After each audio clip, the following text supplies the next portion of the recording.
Oi, gente boa, querida. É um prazer recomeçar esta semana, iniciá-la com você. E nós estamos estudando Mateus, capítulo 6. Hoje vai ser do verso 5 ao verso 8. E eu espero que você se prepare, abra o coração. É o que eu peço a Jesus todo dia para que o meu labor, o meu trabalho não seja em vão.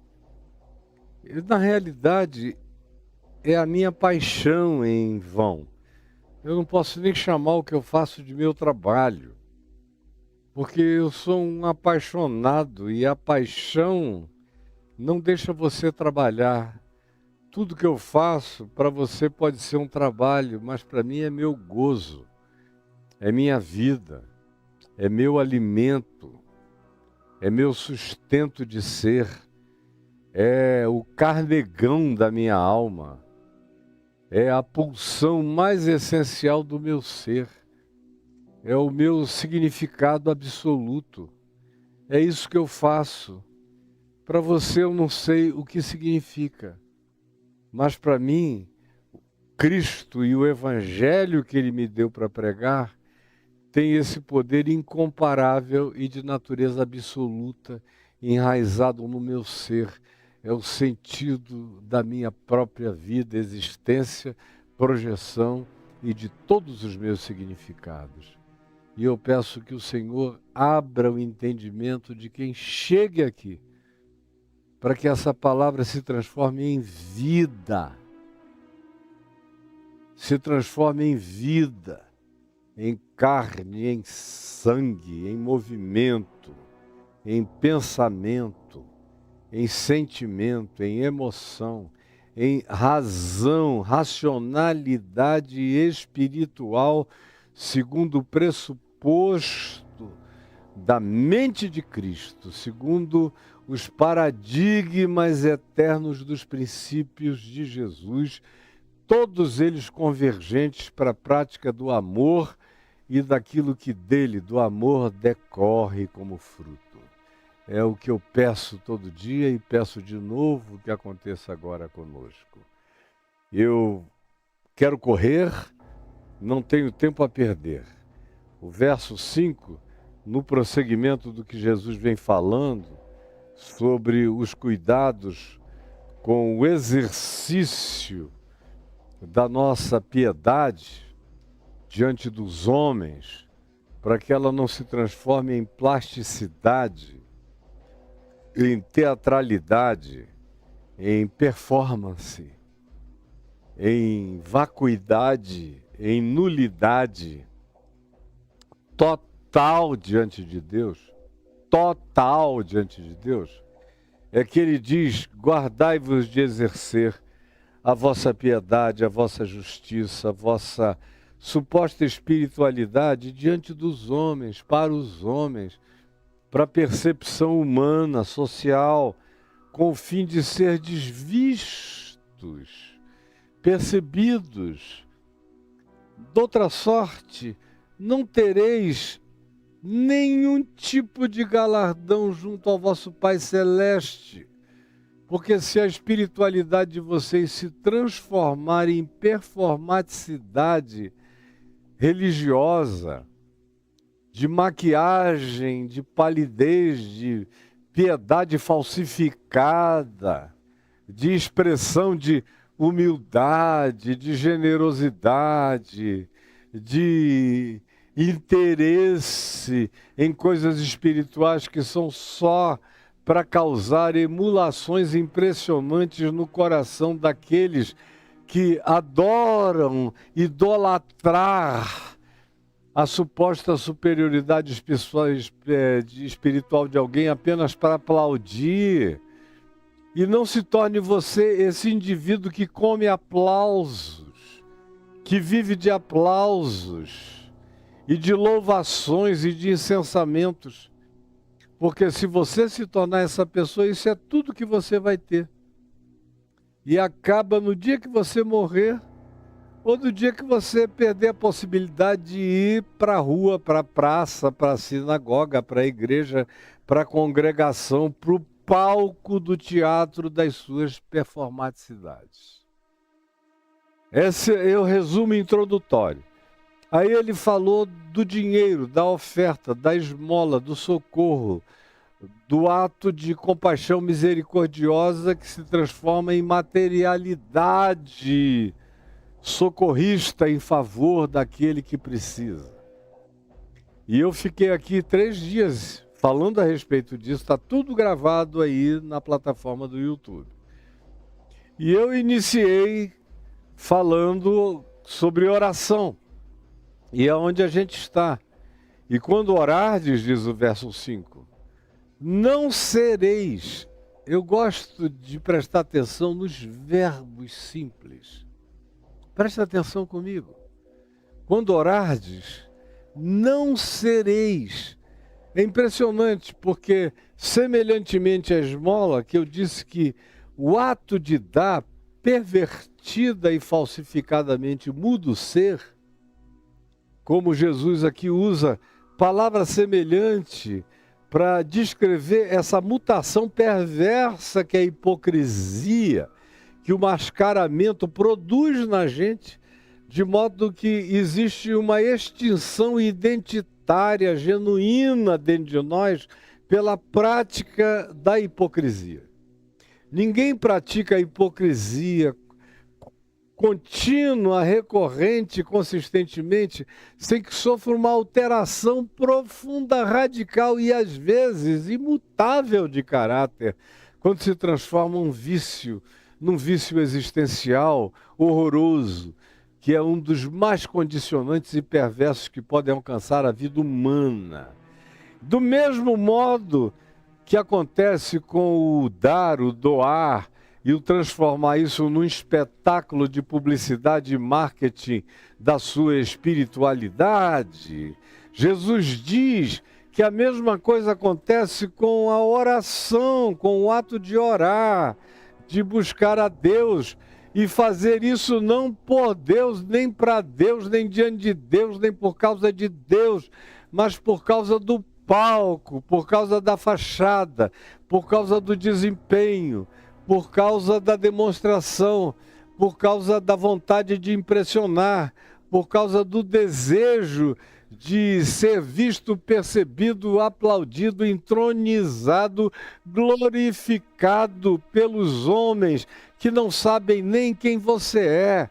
A mentira da sua vida, a mentira do teu casamento, a mentira da tua paternidade, a mentira do teu olhar sempre impuro, lascivo, desejoso, cobiçoso de sorte, da ganância em todos os níveis. E aí você mostra uma vida para o lado de fora e se transforma apenas numa sepultura bem pintada, enquanto por dentro você é uma acumulação de corpos espirituais em estado de putrefação. Você é fétido, é podre, é o que Jesus diz, eu estou usando a linguagem dele. E em relação à oração não muda nada, é tudo a mesma coisa. Quando orardes, preste atenção, não sereis. Não sereis, porque a oração pode você ser para o bem, pode fazer você ser para o mal. A oração muda a gente, mais do que tudo. Eu aprendi isso muito, muito cedo, antes mesmo de me converter, na minha adolescência, convivendo com o reverendo Antônio Elias e a dona Maria José na casa deles, por causa dos filhos deles e dos amigos dos filhos e do futebol e da bolinha que a gente jogava na casa do Ricardo Boechat, que era vizinho ali ao lado, e de todas as outras alegrias que me eram oferecidas de convívio social no bairro de São Francisco, que se tornou um lugar da minha alma até o dia de hoje. Eu não só cresci, mas fui pastor muitos anos lá, e os meus filhos, tenho filhos que moram no mesmo lugar até o dia de hoje, como é o caso do Davi. Então, é lugar da minha casa. E eu aprendi com a dona Maria José, que gostava de repetir isso, junto com o reverendo Antônio Elias.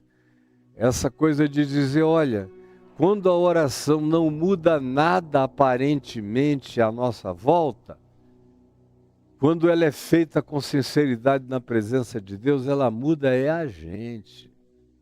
E eu me lembro que eu tinha 13 anos quando eu ouvi isso a primeira vez, e de lá para frente eu fiz todas as loucuras do mundo, mas esse princípio nunca saiu de dentro de mim. De modo que anos depois, quando eu fui alcançado pela epifania irreversível da revelação do Evangelho em Cristo Jesus em meu favor, isso já estava plantado como certeza em mim. Eu já me converti daí para frente, sabendo que a minha oração, e eu me entreguei, como eu já disse tantas vezes a vocês, imediatamente. Foram 10 anos de jejuns, de oração e de leitura da Bíblia. Paulo disse que se retirou para a Arábia 3 anos.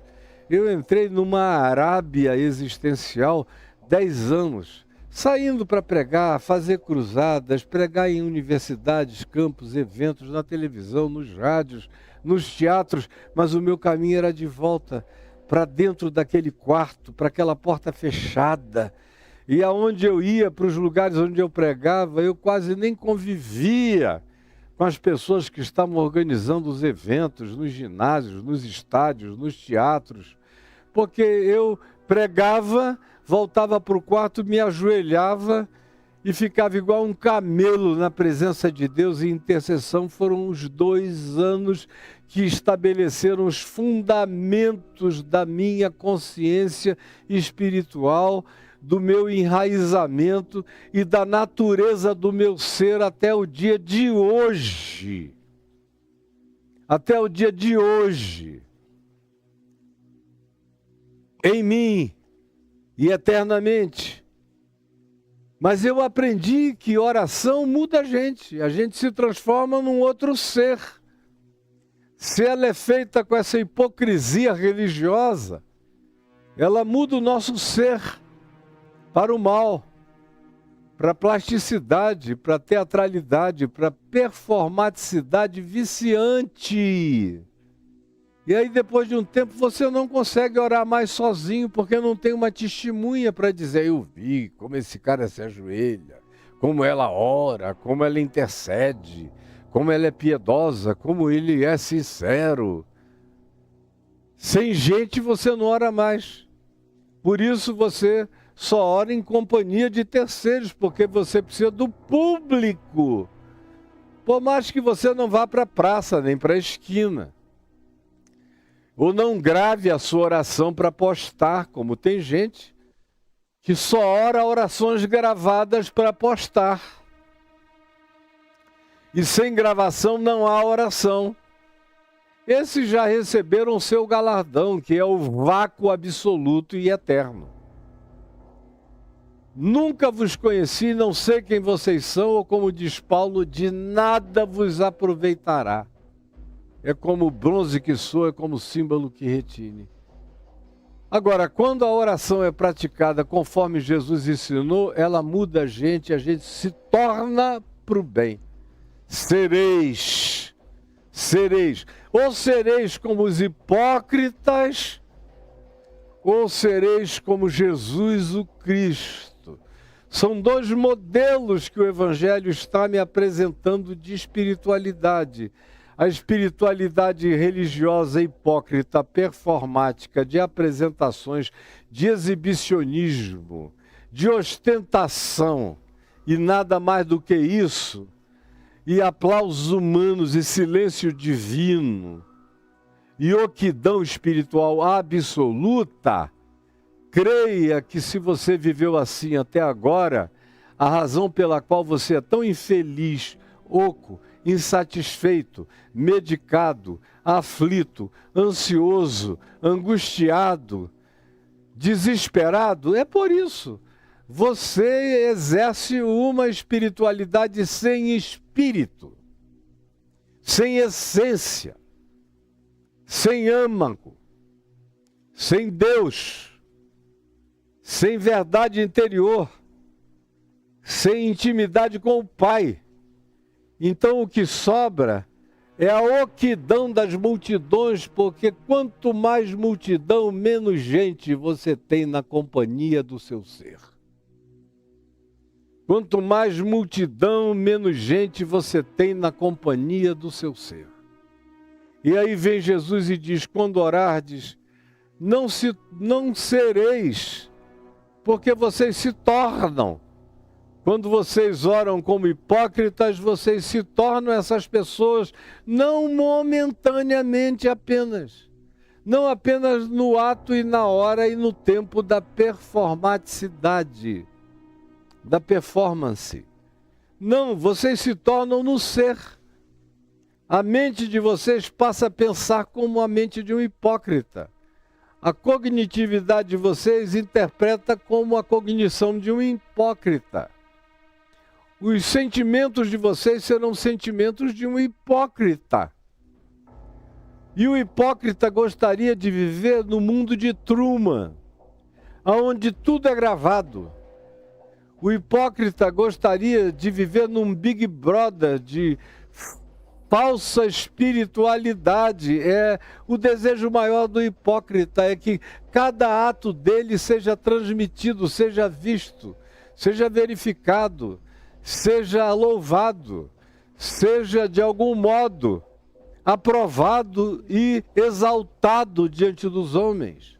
E aí quando a gente entra nessa, a gente vira isso. Para sair disso, só muito cacete do Espírito Santo batendo, esfolando a gente, descarnando a gente, escalpelando a gente, para ver se sai essa casca dura da hipocrisia. E para ver se a gente recupera a ressensibilização humana, o que é uma coisa dificílima. Por isso, não tem ninguém mais difícil a ser convertido ao verdadeiro Evangelho de Cristo na face da terra do que o religioso. E na sua religiosidade, os mais hipócritas são os mais inconversíveis, são os mais intransformáveis, são os mais impermeáveis, são os mais difíceis, como eventualmente a sua mente se tornou. Quando orardes, não sereis como os hipócritas, porque se vocês orarem como os hipócritas vocês serão. E vocês se tornarão, e isso vai virar caráter, pensamento, mente, atitude, comportamento, ação. Isso vai virar você. O caminho mais rápido para a hipocrisia é a falsa espiritualidade. O caminho mais rápido para a hipocrisia é a falsa espiritualidade. Repita comigo. O caminho mais rápido para a hipocrisia é a falsa espiritualidade. Repita de novo comigo, em voz alta, aí onde você estiver. O caminho mais rápido para a hipocrisia é a prática da falsa espiritualidade. Seja em relação ao dinheiro que você dá, supostamente generosamente, mas você está comprando atenções para a sua vida e perdendo galardões diante de Deus eternamente. Ou então é essa prática da oração que ora para o outro. A oração de recados, a oração de discursos, as orações de impressionamento, que é o que a maioria faz. Hoje em dia, cada vez mais hoje em dia, menos você fica sabendo de alguém que na solitude da vida entra no quarto, fecha a porta e tem vida com Deus, no silêncio, na quietude, na paz, na calma, na não necessidade de que ninguém veja, nem compartilhe, nem a sua mulher, nem os seus filhos. Eu tenho um momento de orar com a minha mulher, mas eles estão longe de serem os momentos da minha oração, porque eu oro o dia inteiro, o tempo todo. Ontem, por exemplo, eu fiquei quase 4 horas no dentista com a boca aberta, orando e orando, boca aberta. Aí eu comecei a fazer coisas que eu tenho feito já tem algum tempo na vida, na minha inspiração e expiração. Inspirando, assim, inspirando com uma sílaba suave em mim, dizendo G, G, G.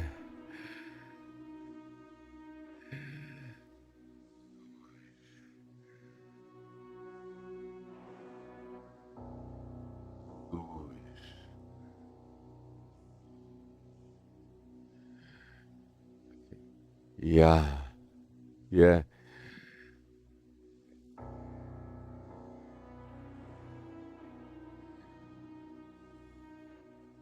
Já, já, já, G, no,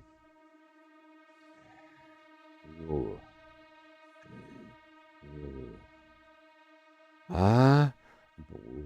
Só que a minha médica não ouvia, ninguém ouvia, só eu. O inspirar era um... o soprar era um... O inspirar era um... E o soprar era um... Diave. O inspirar era um... E o expirar era um... Mas isso sem ninguém ouvir, só se tivesse um microfone na minha garganta para detectar.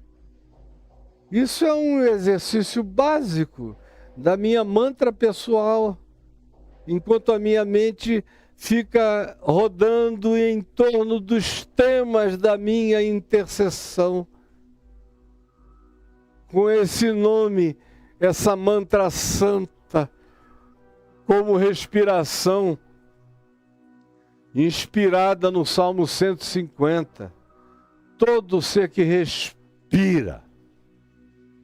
E eu decidi alguns anos atrás transformar minha respiração numa mantra de confissão e de invocação silenciosa que ninguém ouve e ninguém vê.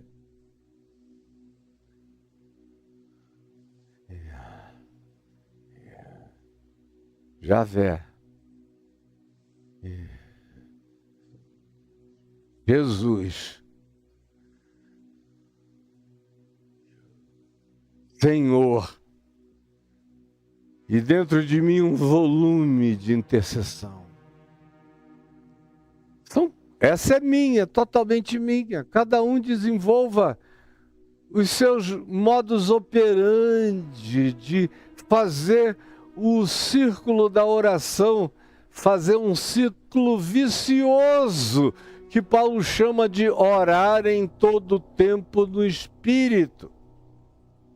Que para mim também, eu aprendi por mim mesmo e para mim mesmo, a fazer os meus pensamentos viajarem por dentro da minha oração, mesmo quando eu estou zangado. Como recentemente eu tive um momento de umas 2 horas de muita zanga e chateação. E de repente eu falei, bom, eu já estou há 20 minutos zangado, sem fazer a minha zanga viajar por dentro da oração. E aí eu comecei a colocar a minha zanga dentro da oração. Não dura 1 minuto, 2 minutos, já era tudo, muda tudo, transforma tudo. E eu não estou te ensinando mágica, eu só estou te ensinando dinâmicas de natureza psicoespiritual, mental, e que condicionam o pensamento, a mente, a emoção, a atitude, educam, criam um trilho virtuoso dentro do seu ser.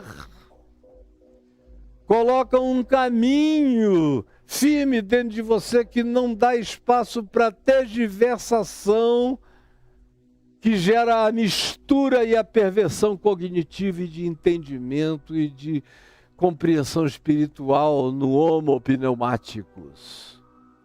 Cada um de nós aprenda a sua própria solitude da melhor maneira possível, porque é aí que você se torna quem você é. Não é no público que você se torna a pessoa que você é. No público, se você não tiver já alguém, se já não houver uma identidade plantada com aquela pedrinha branca sobre a qual eu falo muito, que é seu processo de individuação firmado dentro de você, você vai logo vivendo de uma espiritualidade pública, só de culto público em culto público, de palco em palco, de evento em evento, você vira só um ente de performance.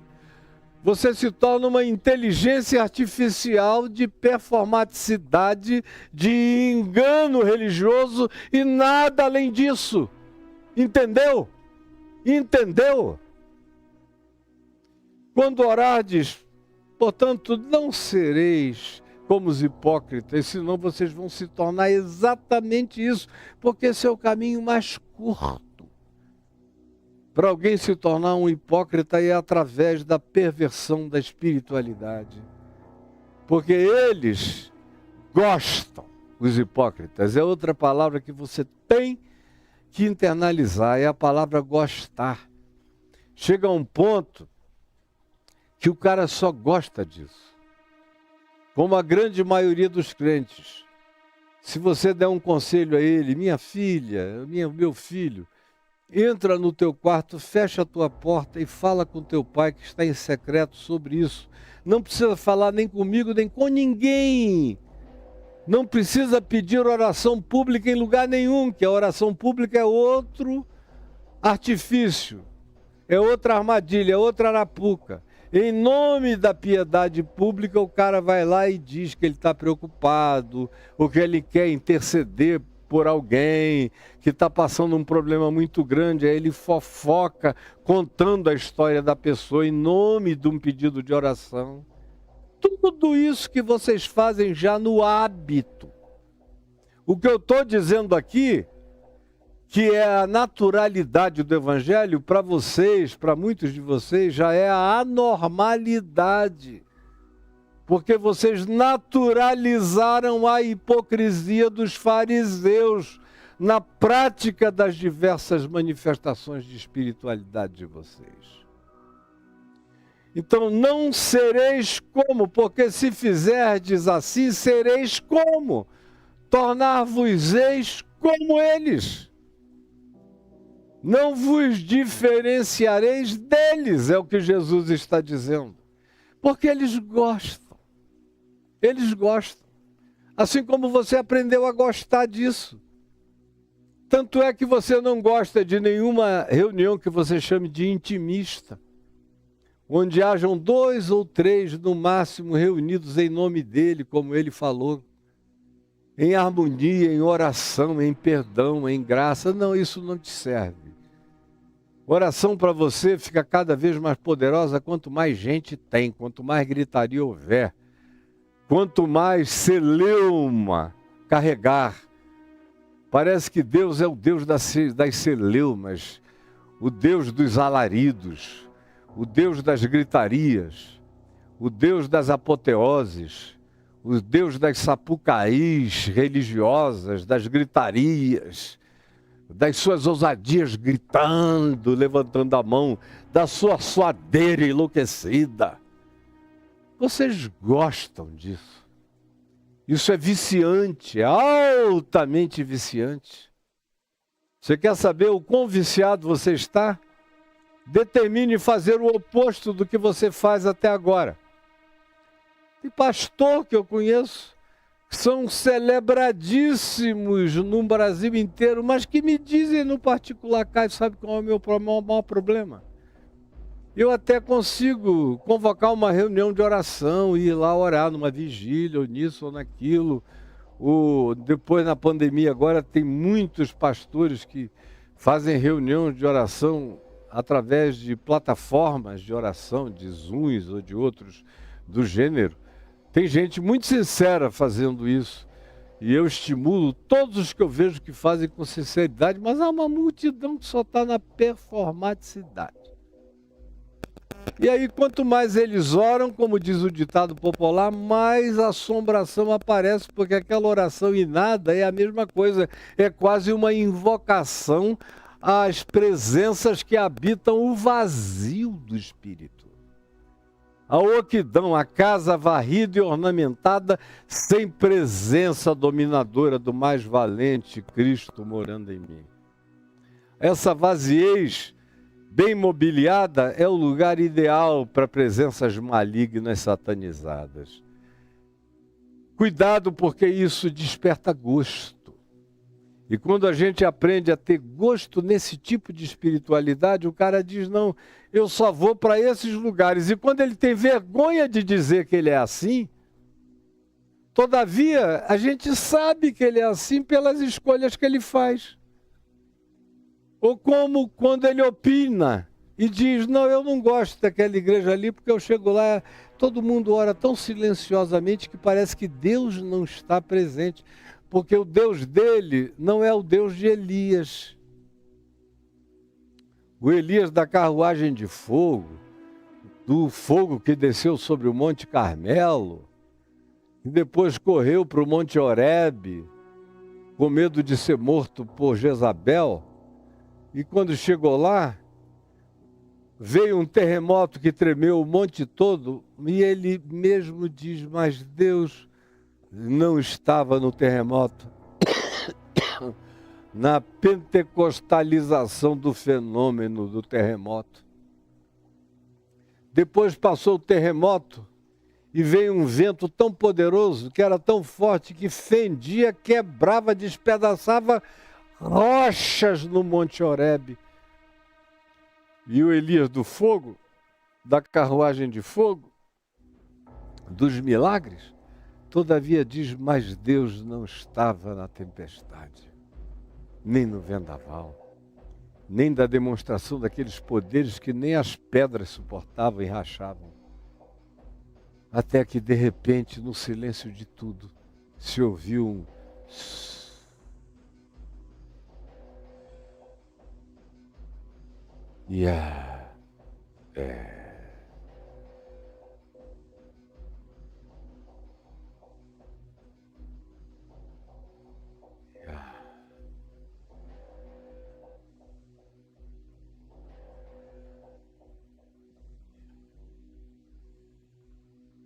E Deus estava no sussurro.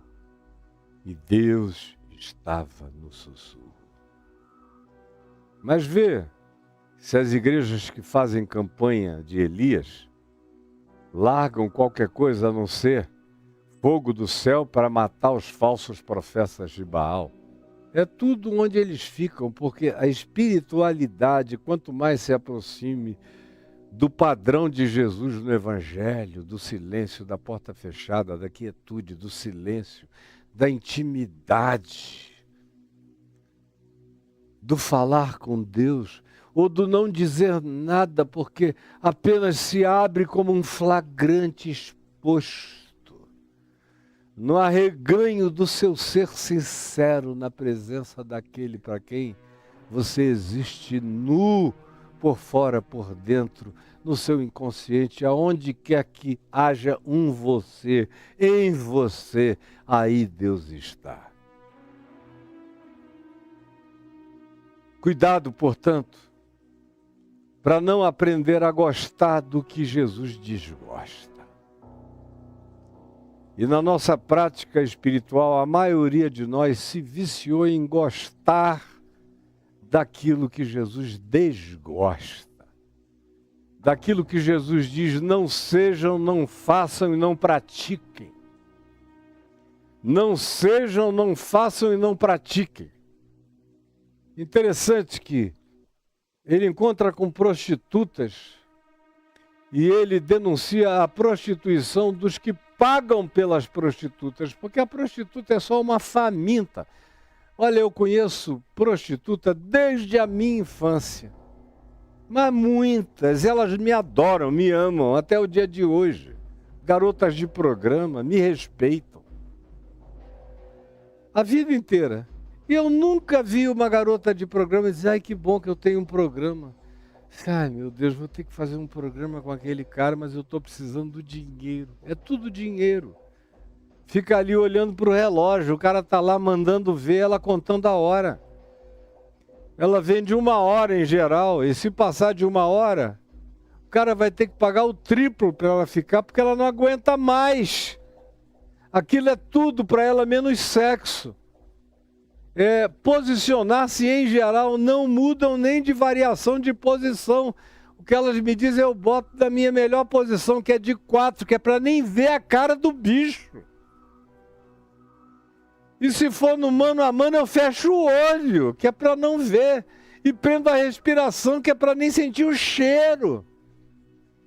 É por isso que para Jesus as prostitutas precediam os fariseus e os religiosos no reino dos céus.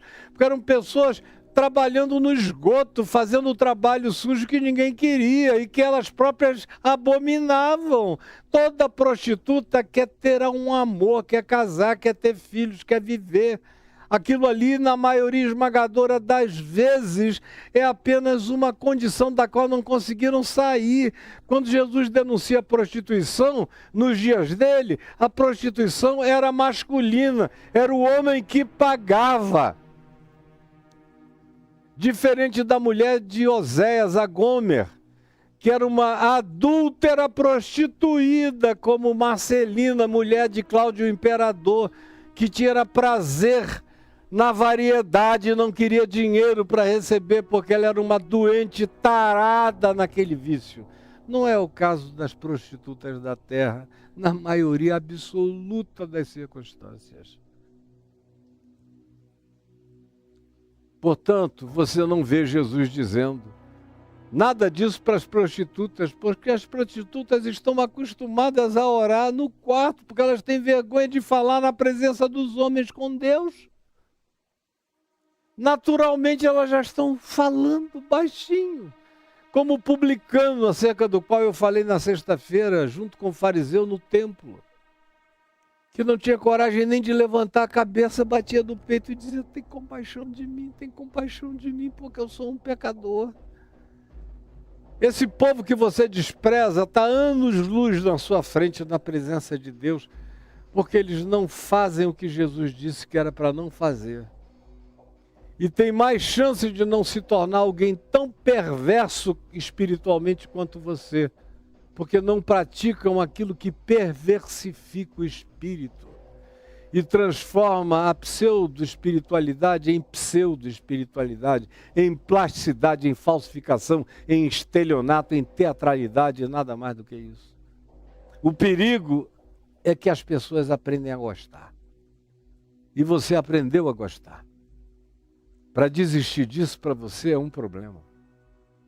Quer fazer uma prova com você mesmo? Tente orar 10 minutos, 15 minutos sozinho no seu quarto. Veja para onde a sua mente vai viajar, para tudo que é lado. Você não consegue, 15 minutos vai ser uma eternidade para você. Eternidade. Os primeiros anos da minha vida, mesmo num dia ocupado,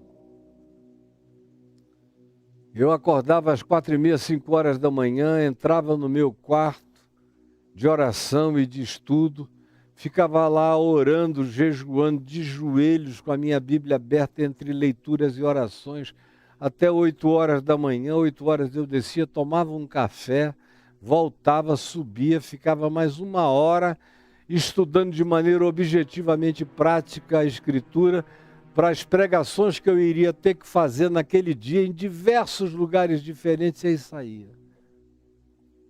Mas a oração, pela misericórdia de Deus, pelo exemplo do meu pai, do reverendo Antônio Elias, de alguns homens piedosos que estiveram à minha volta, como anjos do Senhor, como fronteiras de uma saúde espiritual que me estava sendo ensinada desde o primeiro dia, eu dou graças a Deus por eles todos, porque eu vivo dessa educação no Espírito, que me vem do Evangelho e me vem da prática dessas pessoas, que me foram tão absolutamente necessárias, excelentes e influentes. Porque foi com eles que eu aprendi a não gostar dessa espiritualidade que vocês me veem denunciando profeticamente todos os dias da minha vida, inclusive agora para você. Porque o perigo, como eu disse, é gostar, é gostar. E é fácil gostar disso, porque isso traz aplauso, isso derrama confete na cabeça, isso gera luzes neons, isso coloca você na ribalta das apreciações. E quem não gosta disso, isso é um banquete para a carne, isso é um banquete para o devaneio, é um banquete para o ego. Isso é massagem especializada para o narcisismo total. Isso é o que de pior se poderia fazer de natureza espiritual contra o espírito, porque é uma falsificação plastificada. Cuidado, porque é fácil gostar, assim como eles, os hipócritas, gostam de orar. No quarto? Não. Sozinhos? Não. Para Deus? Não. Gostam de orar nas praças. Gostam de orar em público. Gostam de orações televisionadas. Gostam de expulsar demônios que nem demônios são só sugestionados. Na televisão ainda param para o comercial. Gostam. Está todo mundo perdido, sem nada, pode olhar para isso tudo que você vê em volta e saber que diante de Deus, nada disso tem nenhum proveito. Essas pessoas não são nem conhecidas, nem existem. Podem dizer, Senhor, Senhor, em teu nome fizemos isso, fazemos aquilo, expulsamos, profetizamos, curamos, e o Senhor vai dizer, eu não sei quem vocês são. E vocês vão dizer, mas eu estava no teu palco falando em teu nome, orando todo dia. E o Senhor vai dizer, eu nunca participei de nada disso, nunca te vi, não sei quem você é, nunca te vi nem mais gordo, nem mais magro, aparta-te de mim. Você só viveu para praticar a mentira, a hipocrisia, a disfarçatez, a plasticidade, a mentira. Tudo teu era apenas performance.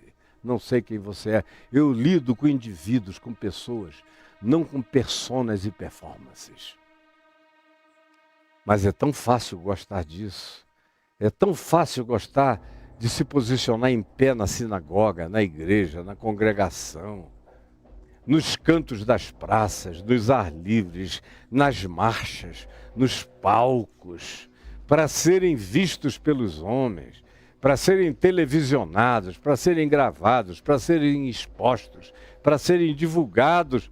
Sim, para serem percebidos, vistos, aplaudidos, para se tornarem altamente perceptíveis diante do máximo possível de homens. E eles querem que aquilo que deveria ser o produto de uma vida íntima com Deus se transforme numa performaticidade público universal, que acontece para aplauso geral e para o silêncio de Deus e de homens eternamente contra você. Você escolhe se você quer a realidade passageira e completamente destituída e desconstituída de significado diante de Deus, ou você quer, de fato, o secrecy, essa existência em secreto, mas que grita diante de principados, potestades, poderes, e quando você abre a porta, você sai com o coração iluminado, e todos os seres e dimensões dos mundos invisíveis e do mundo visível percebem que ali vai alguém tomado por uma glória interior extraordinariamente incompartilhável. Cuidado, porque é fácil gostar do que destrói você. Em verdade vos digo que esses que assim fazem, que assim praticam, que assim gostam e, portanto, assim se tornam, já receberam a recompensa. Já receberam a recompensa. Você já recebeu sua recompensa. Você está pensando o quê? Já era, cara. Pega o prêmio e leva para casa. Leva o teu Oscar. Porque um dia você vai aprender que vai precisar enfiá-lo em algum lugar escuso, onde nem você vai suportar a entrada dele, mas é para lá que ele vai. Não é para uma cristaleira celestial, é para o orifício arrombante da tua vida hipócrita, você entendeu? É para aí que isso vai. E é Jesus quem está dizendo. Ao contrário, não sejas nada disso, faze o que é contraintuitivo. Porque depois da gente viver numa sociedade de massificação como a nossa, especialmente a nossa, que é muito pior do que a dos hipócritas fariseus e religiosos dos dias de Jesus, é a nossa, onde tudo é um Big Brother, tudo é gravado, tudo é não sei o quê, tudo tem que ser postado. Se o cara começa a chorar, ele já quer que alguém esteja gravando, ele fica zangado se ele chorar à toa e ninguém gravar. Vai me dizer que não é assim. Eu sei quem você é, cara. Porque eu conheço esse espírito. Antes de você nascer, ele já existe no mundo desde sempre. Ao contrário de Jesus, pratica a contra-intuitividade do Evangelho. O Evangelho é contra-intuitivo. A alma humana quer publicidade, o Evangelho quer silêncio, quer segredo. Por isso, em Mateus 11, se citando Isaías, no capítulo 57, se diz: não se ouvirá o grito da sua voz nas praças. Falando de Jesus e dizendo que Jesus pedia às pessoas não o exporem à publicidade para não criar uma impressão falsificada de sua própria realidade. Apenas como um curandeiro, que era tudo que ele não era e nem queria ser. Não divulgue, não contem a ninguém, não precisa falar. Não vai para o meio da cidade, vai para um lugar quieto. Não precisa divulgar. É que as pessoas não aguentam e saem gritando por aí, mas ele mesmo não queria para se cumprir o que dissera o profeta Isaías: na praça não se ouvirá o grito da sua voz. É assim que ele vive. Quando Jesus fala mais alto, é de caso pensado. João 7, lá na festa dos tabernáculos, quando ele se levanta e diz em alta voz para todo mundo ouvir: quem tem sede, venha a mim e beba. Ou em Mateus 23, quando ele derruba a mesa dos cambistas e exorta veementemente os fariseus e os hipócritas. Mas são poucas as vezes em que você diz que ele ergueu a voz. Ele fala com voz natural e quem quiser se aproxime dele e ouça. Quem tem ouvidos, ouça. E se aproxime para ouvir, se aconchegue para ouvir. Eu não quero nada além dele, não quero aprender a gostar dessas coisas que matam a espiritualidade verdadeira e sincera. Por isso, tu sejas diferente, tu porém, tu contrariamente a isso, tu adversativamente a isso, tu contraintuitivamente em relação à intuição dessa perversão, manifesta-te diferente, portanto, quando orares, entra no teu quarto, ou vai para o deserto, ou silencia em algum lugar de pacificação, busca a tua interioridade e a tua solitude. O que é insuportável para você que é viciado em gente, multidão, apreciação, olhares, aplausos, está todo mundo doente. Como diz o profeta Isaías do capítulo 1, da planta dos pés ao alto da cabeça não há nessa geração coisa sã, senão furúnculos, tumores, pus, doenças, envariolamentos perniciosos para todos os lados, coisas para serem espremidas, eles se tornaram num pus ambulante, mas não querem se enxergar. Jesus disse: se você não quer ser assim, não seja assim. Seja como eu estou te ensinando a ser.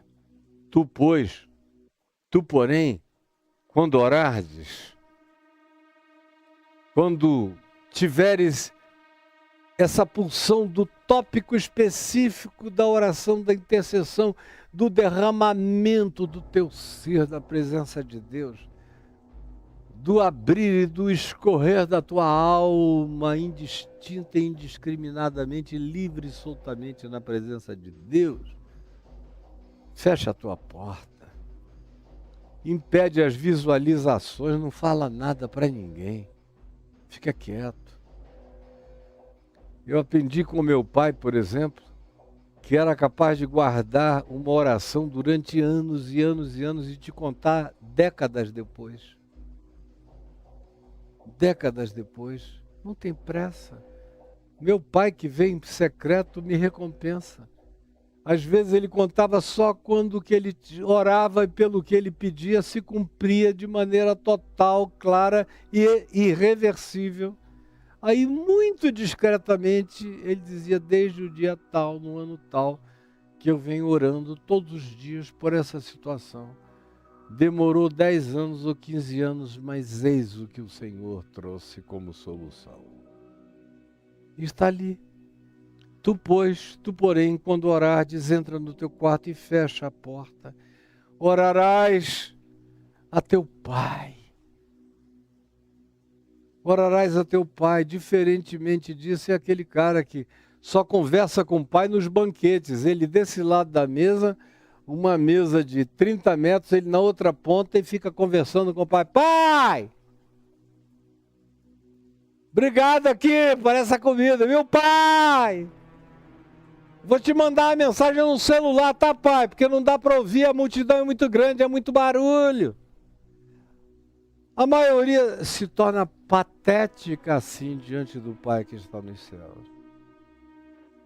Você está falando com seu Pai, orarás a teu Pai que está em secreto, que habita o secreto, a sutileza, o silêncio, a quietude. E teu Pai que vê o teu secreto, que sabe o teu secreto, diante de quem tu és um flagrante, exposto e absoluto, teu Pai que vê os segredos do teu coração e da tua alma te recompensará.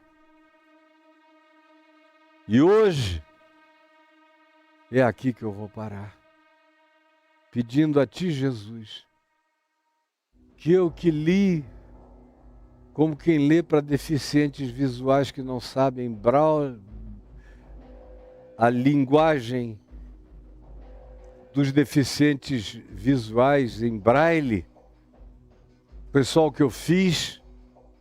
Eu te imploro que que essa palavra tenha entrado como nunca entrou no coração de alguém em quem ela nunca penetrou e produza a transformação que pode nos salvar de nos tornarmos seres extintos, seres que quando morrerem desaparecerão e serão nada, nem uma sombra, nem memória, nem lembrança, nem nos céus, nem na terra, nem debaixo da terra. Irão apenas para o Seol do coisa nenhuma, para a sepultura do nada.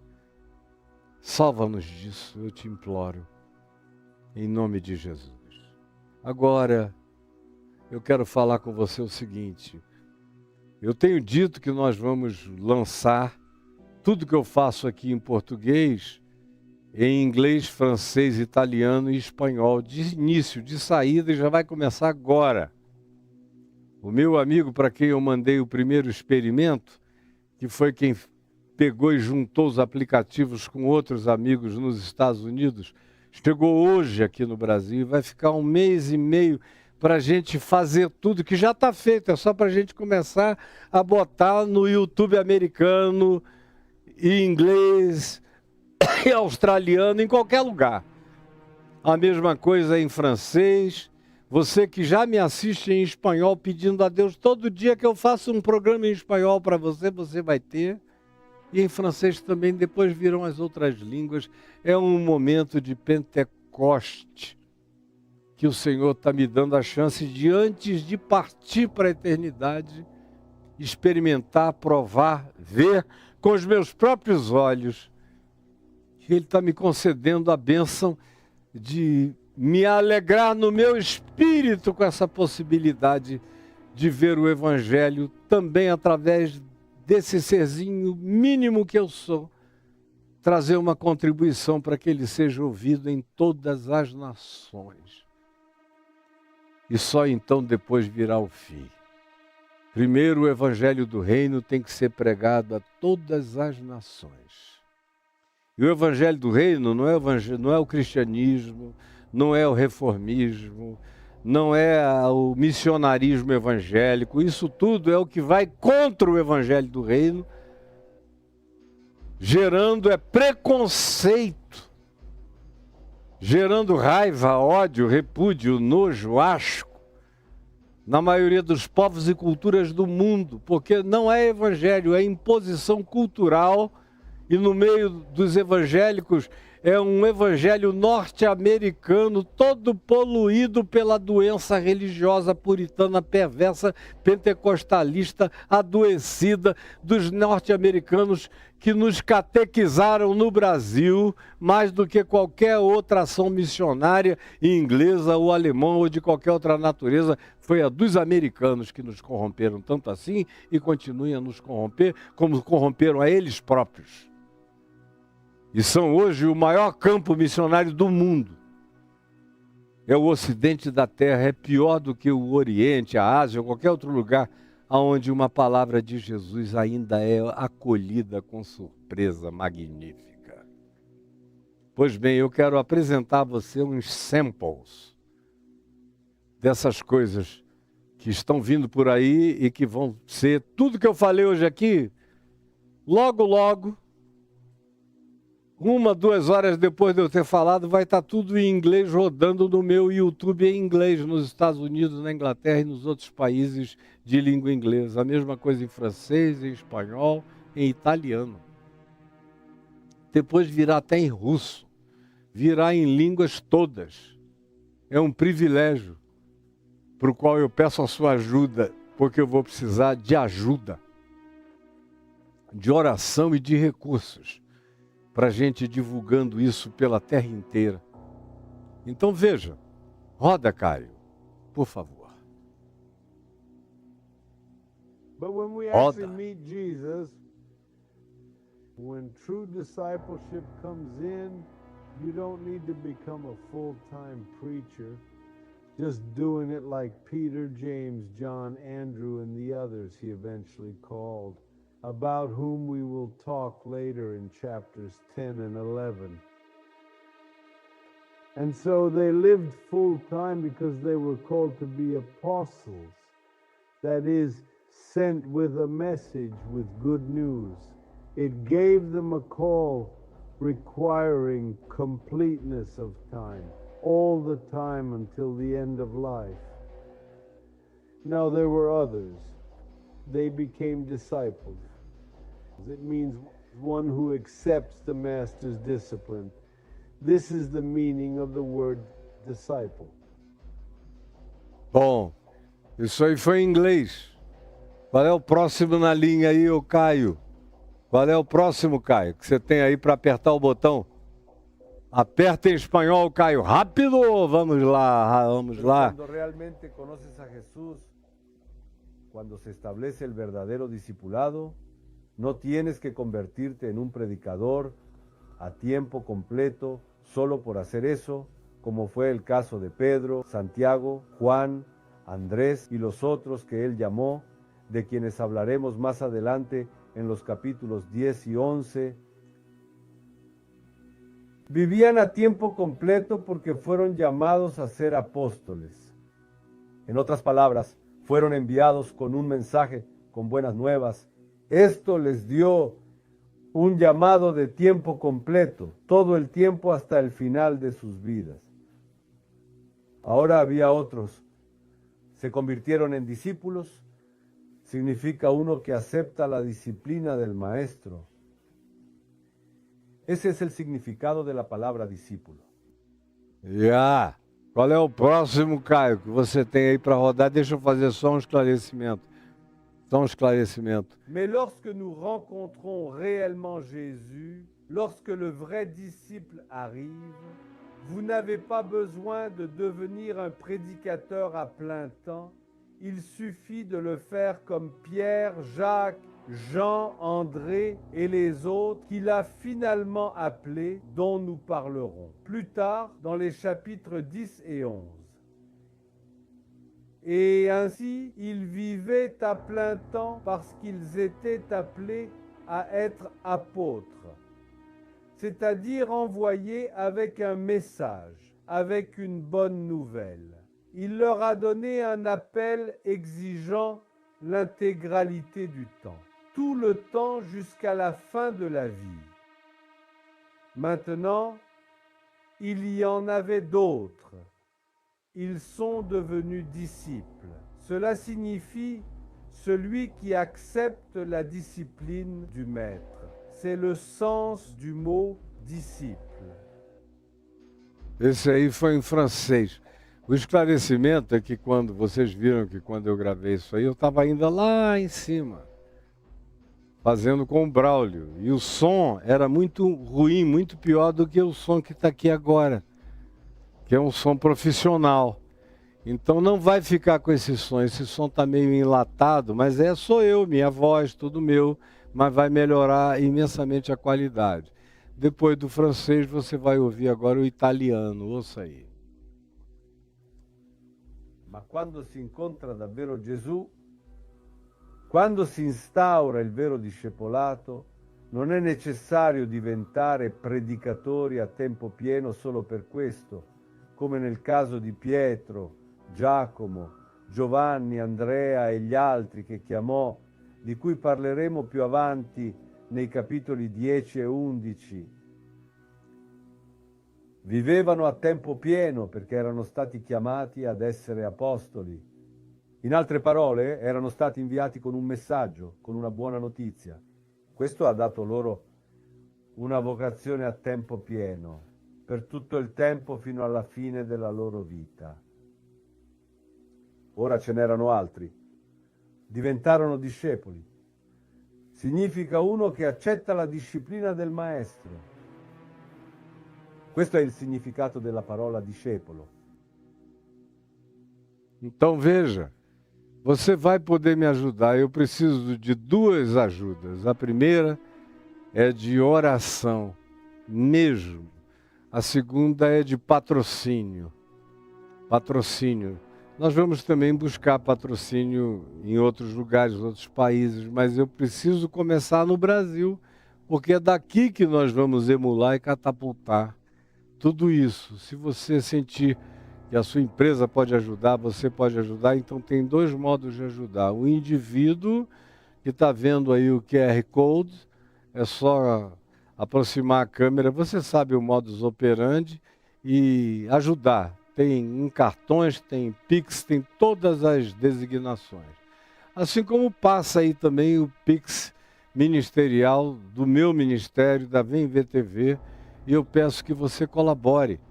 Não é preciso ter muito, basta que cada um com o pouco que tem colabore com o que pode. E ninguém determina nada, é tudo determinação da possibilidade e da alegria pessoal do coração.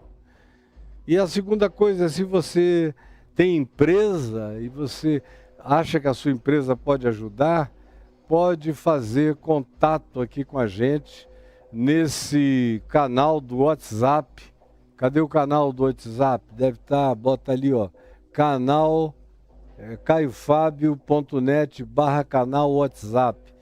Vá lá e deixe seu áudio, seu texto ou seu vídeo e nós vamos responder você e entrar em contato com você e você vai poder ser parte, cooperador, associado dessa expansão da divulgação planetária do Evangelho. Nos ajude, por favor.